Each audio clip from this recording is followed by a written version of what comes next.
ఓం నమ శివాయ. నా పేరు రంగన్. 1907 జూన్లో మొదట భగవాన్ని నా భార్యతో కూతురుతో కూడా కలిసి దర్శించాను. నన్ను గుర్తుపట్టావా అని అడిగాను. తన కంఠం వెనక నుంచి మాట్లాడుతున్నట్టు అతి కష్టం మీద రంగన్ అన్నారు. ఆ కాలంలో భగవాన్ ఎప్పుడో కానీ మాట్లాడేవారు కాదు. ఉపయోగం లేక మాట్లాడే శక్తి పోయింది. తర్వాత పళనిస్వామి వైపు తిరిగి నా తల్లి వంక చూసి ఈమెను గుర్తించావా అని అడిగారు. భగవాన్ పవలకుండ్రులో ఉండగా చూసింది. నేను సెలవు తీసుకున్నప్పుడు అన్నాను, నువ్వు గొప్ప స్థితికి వెళ్ళావు అని. దూరపు కొండలు నునుపు అన్నారు స్వామి. దాని అర్థం ఏమనుకున్నానంటే, గృహస్థు కూడా సన్యాసి వలనే జ్ఞానాన్ని పొందగలడు, సన్యాసంలో విశేషం ఏం లేదని. 1941లో తిరిగి భగవాన్ని నేను సందర్శించాను. స్కందాశ్రమం ఇంకా 5-6 మెట్లు ఉందనగానే నన్ను గుర్తుపట్టారు. ఆయన పిట్టగోడ దగ్గర మొహం కడుక్కుంటున్నారు. భగవాన్ తల్లితో, అమ్మా రంగ వస్తున్నాడు అన్నారు. రాని రాని అంది ఆమె. నేను వెళ్ళి ప్రణామం చేసి లేచిన తర్వాత భగవాన్ అన్నారు, సాధు దర్శనం దుర్లభం, వారిని తరచూ దర్శించడం మంచిది. బట్ట నేసి ఇస్తారు. దాని అర్థం ఏమనుకున్నానంటే, భగవాన్ అనుగ్రహం ఎవరికన్నా దక్కితే వారి ప్రయత్నం లేకుండానే వారికి జ్ఞానం ప్రాప్తిస్తుందని. తర్వాత భగవాన్ చూడటానికి ఓసారి వెళ్ళినప్పుడు నేను భగవాన్ తల్లితో అన్నాను, తెలుసా మీ అబ్బాయి సంపాదించిన దాంట్లో భాగానికి నాకు హక్కు ఉంది అని. దానికి ఆమె భగవాన్తో, వింటున్నావా రంగ ఏమంటున్నాడు అంది. దానికి భగవాన్ నవ్వి, అవును, భగవాన్ నన్ను తీసుకుపోయి పాండవ తీర్థంలో ఈతలు కొట్టేవారు. తెల్లవారు గట్ట 3ంటికి ఎవరూ రాకముందు ఓసారి నేను భగవాన్తో అన్నాను, నాకు సన్యాసం తీసుకోవాలని ఉంది అని. అప్పుడు భగవాన్ వెళ్ళి భక్త విజయం అనే పుస్తకం తీసుకువచ్చి అది చదివారు. తాను సన్యాసం తీసుకుని అడవిలో ఉండిపోవాలని విఠోబా నిర్ణయము. అప్పుడు విష్ణు అవతారమైన అతని పుత్రుడు జ్ఞానదేవు ఏమని సలహా ఇచ్చారంటే, నీకు ఇక్కడ ఉన్న అడవికి పోయినా ఒక్కటే మనసు కదా నీతో ఉండేది అని, నీ సంసారంలోనే జ్ఞానం సంపాదించగలవు అన్నారు. దానికి నేను, నీవెందుకు సన్యాసివైనావు అని అడిగాను. అది నా ప్రారంధం, సంసార బాధే కానీ ఇంట్లో నుంచి జ్ఞాని కావడం ఎక్కువ సులభం అన్నారు. ఓ రోజు నేను భగవాన్ అరుణాచలం పాదాల దగ్గర కాలిబాట నడుస్తూ ఉన్నాను.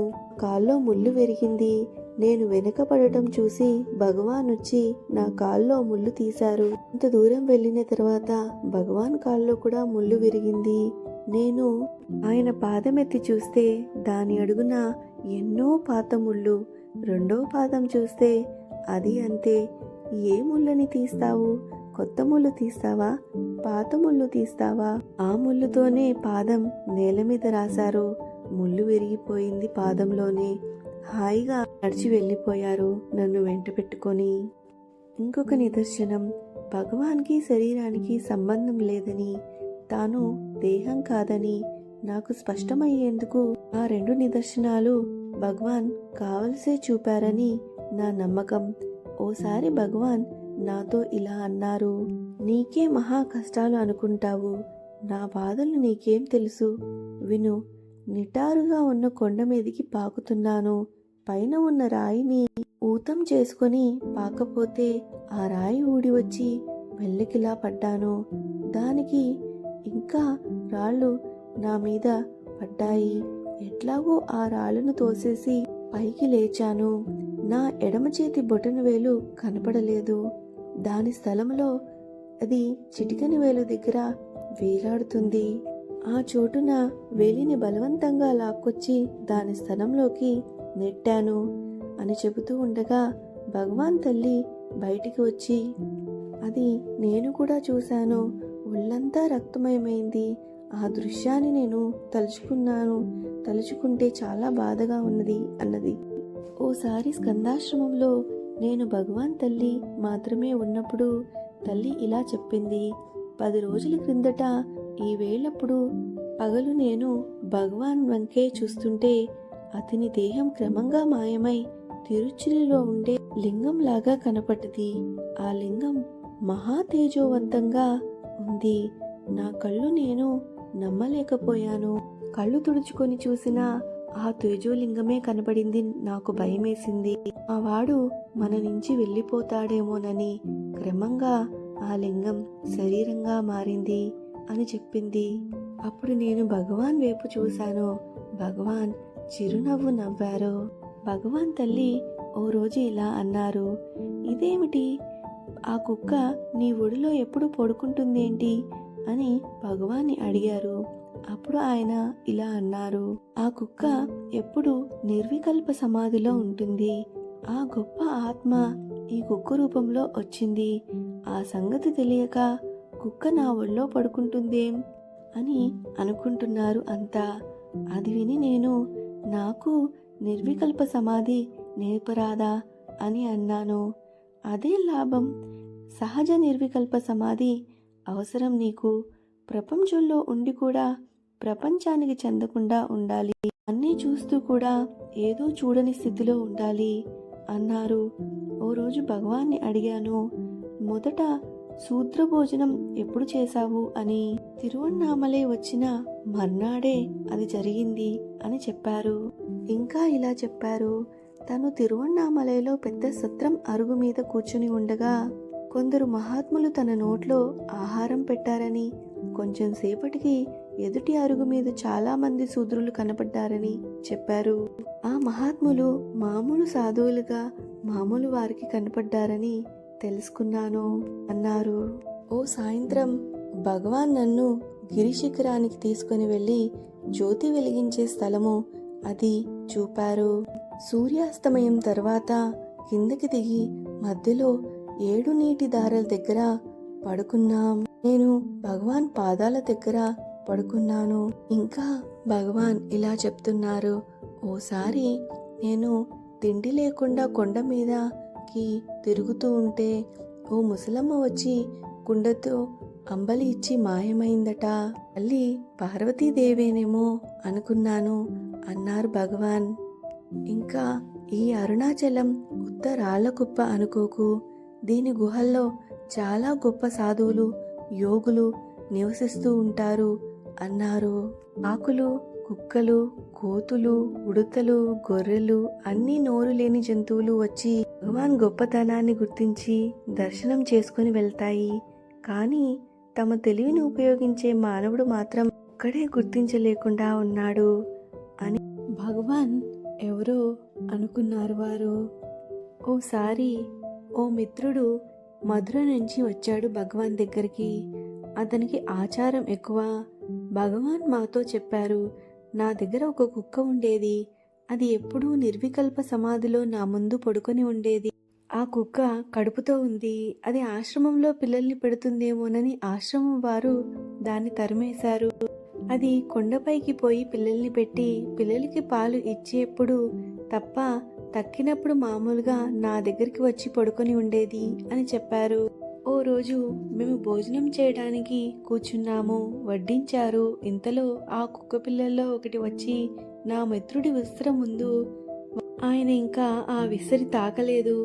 భగవాన్ అది చూసి నవ్వి ఈ కథ చెప్పారు. ఒకసారి తన శిష్యుల్లో ఒకరిని తీసుకుని దత్తాత్రేయుడు తన గురువుని చూడబోయినారు. తోవలో దత్తాత్రేయుడు శిష్యుడితో అన్నాడు, నా గురువు ఏ రూపంలోనన్నా రావచ్చును. అప్పుడు గురువు ఫకీర్ వేషంలో వచ్చారు. నమస్కరించి తర్వాత భోజనానికి కూర్చున్నారు. గురువు ఓ రొట్టె ముక్కను తన తోలు సంచిలోంచి తీసి అప్పుడే పిండిన కుక్క పాలలో ముంచి ఒక ముక్క తాను తీసుకొని ఓ ముక్క దత్తాత్రేయుడికిచ్చారు. దత్తాత్రేయుడు తాను దాంట్లో ఓ ముక్క తుంచుకొని మిగిలిన ముక్క తన శిష్యుడికిచ్చాడు. శిష్యుడికి అసహ్యమేసి తినలేకపోయినాడు. దాన్ని అట్లానే కొంతసేపు దాచి ఎవరికీ కనపడకుండా పరేశాడు. రొట్టె ముక్క తిన్నావా అని అడిగాడు శిష్యుణ్ణి దత్తాత్రేయుడు. నిజం చెప్పాడు శిష్యుడు. అది విని దత్తాత్రేయుడు గురువు నోట్లోంచి నములుతున్న రొట్టె ముక్కను తీసి శిష్యుడికి తినమని ఇచ్చాడు. ఆ కథ చెప్పి నా మిత్రుణ్ణి ఆ కుక్క ముట్టిన అన్నం తినమన్నారు. నా మిత్రుడు తిన్నాడు. ఓసారి నేను మద్రాసు నుంచి వచ్చి భగవాన్తో ఉంటూ ఉండగా ఓ రోజు ఓ కోతి వెనక చాలా కోతుల్ని వెంట పెట్టుకుని వచ్చి భగవాన్ దగ్గరికి వెళ్ళి ఆయన ఒళ్ళో కూర్చుంది. ఆయన్ని కావలించుకొని ఇకిలించింది. ఏదో ఆయనతో చెబుతూ ఉన్నట్లుగా ఉంది. అప్పుడు భగవాన్ ఇలా చెప్పారు, ఆ కోతి నాతో చెబుతుంది, ఇవాళే తక్కిన కోతులు తనని రాజుగా చేశాయట. ఆ గోడ మీద ఉన్న కూర్చున్న కోతుల వంక చూడు, అదిగో ఆ కోతి ఇతని పట్టమహర్షి, పక్కన ఉన్నది రెండో రాణి, కూర్చున్నవాడు సేనాధిపతి, తక్కిన వారు సైన్యం అన్నారు భగవాన్. అక్కడ సుమారు 100 కోతులున్నాయి. వాటి సంతోషంలో అవి చెట్లు పాకి కొమ్మలు విరిచి గోల చేశాయి. భగవాన్ తన ఒళ్ళో ఉన్న కోతిరాజు తల నిమురుతూ అన్నారు, నేను విరూపాక్ష గుహలో ఉండగా ఈ కోతి చిన్నపిల్ల, తక్కిన కోతులు వీడిని కరిచి వెనుక వదిలిపోయినాయి. చాలా గాయాలతో నా దగ్గర ఉన్నాడు. వాడి మీద జాలిపడి గాయాలు మాన్పాను. అప్పుడే నాకు తట్టింది, ఓ రోజు ఇతను కోతులకు రాజు కాబోతున్నాడని. అది ఇప్పుడు జరిగింది. సాధారణంగా మనిషిని ముట్టుకున్న కోతిని తక్కిన కోతులు తమ గుంపులో కలుపుకోవు అన్నారు. పక్క రోజు తెల్లవారకట్ట 4ంటికి లేపారు నన్ను. పాండవ తీర్థంలో ఈతకి రమ్మని. మా పక్కనే ఉన్న దీక్షితారు కూడా మాతో వచ్చారు. మరొక రోజు ఒక కథ చెప్పారు భగవాన్. ఒక తపస్వి ఉండేవాడు. అతని దర్శనానికై గుంపులు గుంపులుగా వచ్చేవారు. తనకి ఏ దివ్య శక్తులు లేవని, కనుక వారందరూ తన దగ్గరికి అనవసరమని, తనని డిస్టర్బ్ చేయొద్దని చెబుతూ ఉండేవాడు. ఇదంతా చూసిన ఒక భక్తుడు ఆ పని తానే చేసి పెడదామని వచ్చే ప్రజలలో ఆ తపస్వి వద్ద ఏ శక్తులు లేవని, రావద్దని ప్రచారం ప్రారంభించాడు. దానికి ఆ స్వామి సంతోషమైంది. తనకి శక్తులు లేవని ఒకరు తెలియజేయడం కూడా ఒక సూక్ష్మమైన స్థుతి కిందనే పరిణమించింది. కొంతమందికి ధనం పైన ఆశ, మరికొంతమందికి కీర్తి పైన ఆశ అన్నారు భగవాన్. ఇంకో విషయం కూడా చెప్పారు భగవాన్. ఒక రాజు ఎప్పుడూ రాజ్య పనులలోనే ఉండేవాడు. కానీ ఆయన భార్య మాత్రం పూజల్లోనూ భజనలోనూ ఉండేది. తన భర్తకి ఈశ్వర భక్తి లేదే అని దిగులుపడి అతనికి భక్తి ఇమ్మని ఈశ్వరుని ప్రార్థించింది. ఓ రోజు గొప్ప పూజలు భజనలు చేసి భర్త గదిలోకి వచ్చింది. అతను మంచం మీద పడుకొని ఉన్నాడు. గది అంతా రామనామం మోగుతుంది. ఎక్కడి నుంచి ఈ రామనామ శబ్దము అని పరిశీలించింది. తన భర్త హృదయంలోంచి వస్తున్న సంగతి తెలుసుకుంది. వెంటనే ఆమె మంత్రికి కబురు పంపింది. నా ప్రార్థనని ఈశ్వరుడు అంగీకరించి నా భర్తకు భక్తి కటాక్షించాడు కనుక రేపటి దినం రాజ్యమంతా గొప్ప ఉత్సవం చేయించు. ఆలయాల్లో పూజలు భజనలు సంకీర్తనలు సంగీతాలు ఏర్పాటు చేయించు అన్నది. మర్నాడు రాజు ఆ హడావుడిని విని ఏమిటి విశేషం అని మంత్రిని అడిగాడు. మంత్రి కారణం చెప్పాడు. రాజు రాణిని అడిగాడు. తనకు భక్తి ఉన్నట్లు ఆమెకెలా తెలిసిందని రాణి చెప్పింది. తన రహస్యం వెల్లడైందని రాజుకి వ్యధ కలిగి ఆత్మహత్య చేసుకోవాలనుకున్నాడు. రాణి తనని క్షమించమని వేడుకుంది. భక్తిని రహస్యంగా ఉంచుకుంటేనే మంచిది అని అన్నారు భగవాన్.